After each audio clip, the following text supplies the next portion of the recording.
On a vu ce qui se passait pour les grands échantillons, maintenant on va voir ce qui se passe pour les petits échantillons. Ce que l'on va faire, on ne va pas prendre la table de la loi normale centrée réduite, mais la table de distribution de T, ce qu'on appelle la table de Student. Alors, comment cette table fonctionne-t-elle ? Eh bien, en fait, on va lire dans un premier temps alors une lettre grecque qui s'écrit comme ça et qu'on dit nu et qui correspond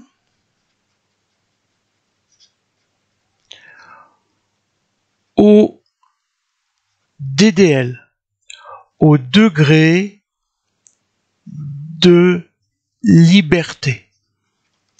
Et ce degré de liberté, c'est en fait n-1. Et puis après, donc ça c'est déjà, on va choisir la ligne de la première colonne.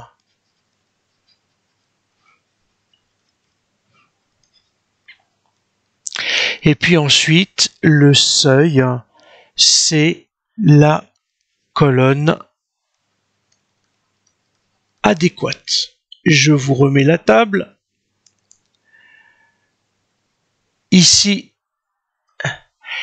et je vous fais remarquer donc que j'ai un degré de liberté qui va de 1 jusqu'à l'infini. Et puis, je peux prendre un seuil de 0,90 jusqu'à 0,05, donc mon seuil de 5%. Et je vous fais remarquer que je n'ai pas à diviser par 2, puisque souvenez-vous, dans la table de la loi normale centrée réduite, le 1,96 correspondait à 0,975. Ici, le 1,96 correspond à 0,05. Donc les calculs sont faits directement.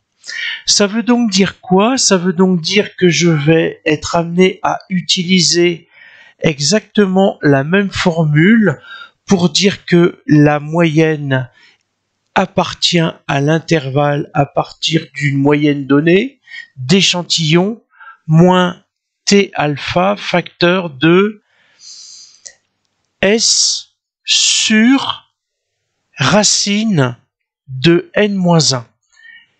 Et puis ensuite, x bar plus T alpha facteur de S sur racine moins 1. Pourquoi racine moins 1? Je vous renvoie à l'estimation ponctuelle d'un écart type. C'est la racine du rapport de l'effectif par l'effectif moins 1.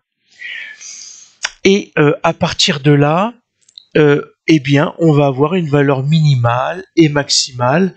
Donc, en fait, ici, l'autre formule que je recopie là, c'est x bar moins T alpha facteur de S sur racine de n-1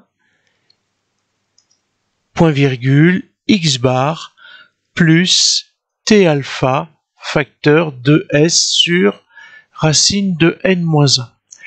Alors certains m'ont demandé pourquoi est-ce qu'on écrit sigma, pourquoi est-ce qu'on écrit S. Eh bien dans le cas des grands échantillons, on peut admettre que S vaut sigma. L'écart type de la population vaut l'écart type de l'échantillon. Si je remonte ça, voilà. L'écart type de l'échantillon S vaut l'écart type de la population. C'est pour ça que j'ai sigma ici. Ici, je suis dans le cas de petits échantillons.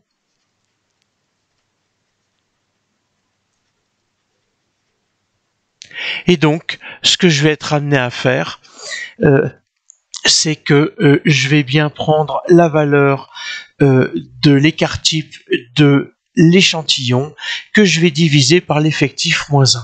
Mais je vais utiliser non pas la table de la loi normale centrée réduite, mais bien la table de Student.